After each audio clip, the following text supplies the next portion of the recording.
Hello again. Ready for another story about Moses in the book of Exodus and the Israelites as they wander through the desert looking for Canaan land. And how were they? They didn't know where they were going. They didn't really have a map, but remember that God led them every day by a cloud by day and a fire by night. And God promised to give them this amazing land. But the land was pretty much desert. And a desert is very dry and it didn't have a lot of water anywhere. Once in a while they would run into a stream, but a lot of times they would go days and days without seeing any water. They would have to collect water and carry it along with them as they're walking. And remember, it wasn't just a few people. It was over 1 million people that were wandering through the desert with Moses looking for the promised land of Canaan. And as they were walking and walking, even the children were walking along with him, and they started to get so tired and thirsty.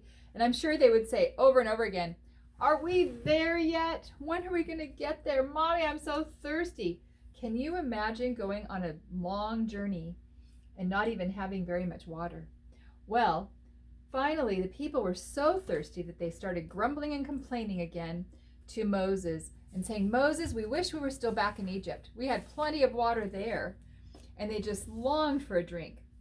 And then finally they came to a place called Rephidim. And in Rephidim, they set up their tents, and there was a shelter from the sun by having their tents and everything. And then they thought, okay, we've got to look around for water once they set up camp. They were so thirsty.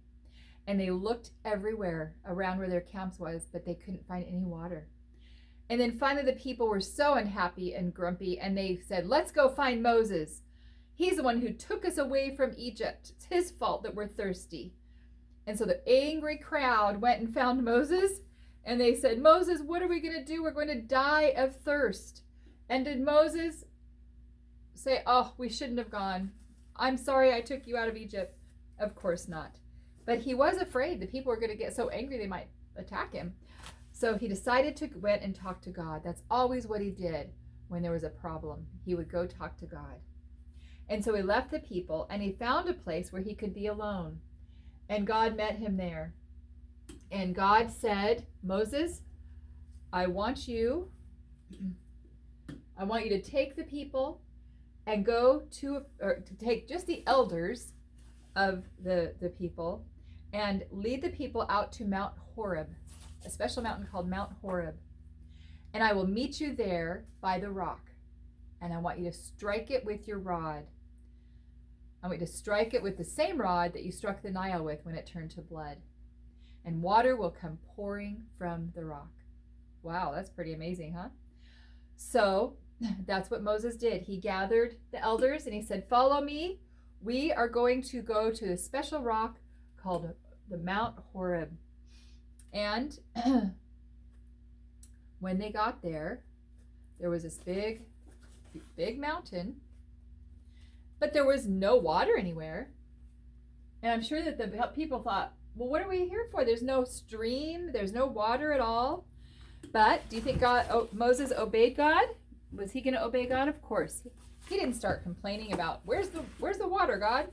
No, he did exactly what God asked him to. He took his rod, the same rod that he hit the Nile with, and the water parted. And as he hit the rock, all of a sudden, water poured out from the rock. It's like he punctured a hole and there was water inside the rock. There's not usually water stored inside rocks. It's usually maybe in the ground. You have to dig a well, but he didn't even have to dig a well. And the people were so thrilled and excited. They immediately brought their pots down to the water, and they started scooping up as much water as they could and filling all the pots that they had with water. What a wonderful thing. It was a miracle. Just amazing that God blessed them with so much water. And so they got as many pots as they could and they filled them all with water, and it tasted so good. And I'm sure that by that time they were very dusty, and they just took water and washed their hands and their face. It had to feel so good. And they just drank right from the stream as much as they could hold. It was wonderful. And then everybody was happy again, of course. God provided. God provided the water that they needed. And just like he provided the food that they needed as well. And it was so wonderful. But do you think they would remember this miracle?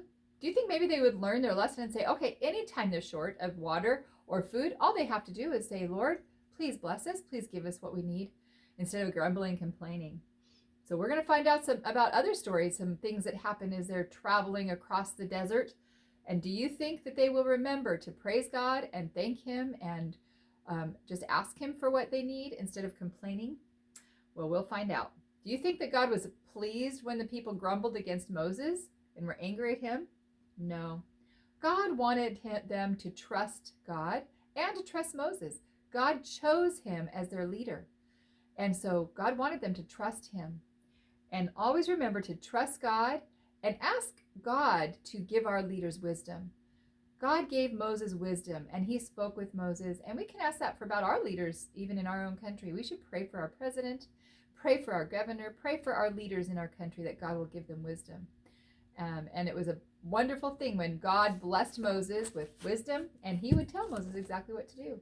So it's a good thing that Moses obeyed. He obeyed God. Do you think it was the magic in the rod that made the water come out?